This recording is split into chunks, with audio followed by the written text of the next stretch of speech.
Tapi aku sering, apa ya, atau masih notice ya beberapa teman-temanku di daerah itu sekarang sangat percaya sama apa ya, social proof. Kayak oke, si A aja udah berhasil, si A kemarin ngajak si B udah berhasil.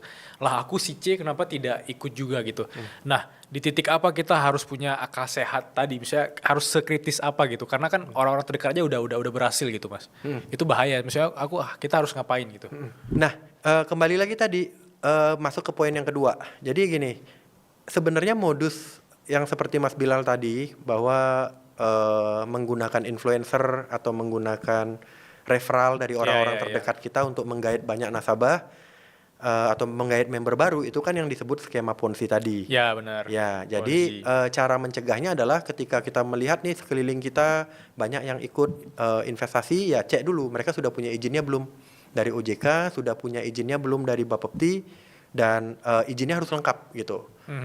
Apakah kalau enggak itu kan berarti apalagi keuntungannya luar biasa ya.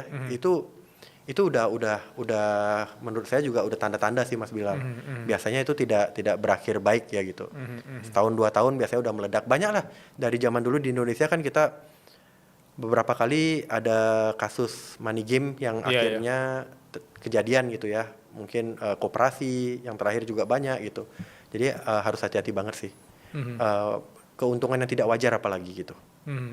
Dan yang paling penting memang literasi keuangannya dulu. Kita harus tahu kan, kita harus tahu apa itu saham, kita harus tahu apa itu obligasi, kita harus tahu apa itu trading. Sehingga ketika ada orang menawarkan sesuatu, kita bisa kritis. Oh lu dapat profitnya dari mana bro? Jelasin ke gua.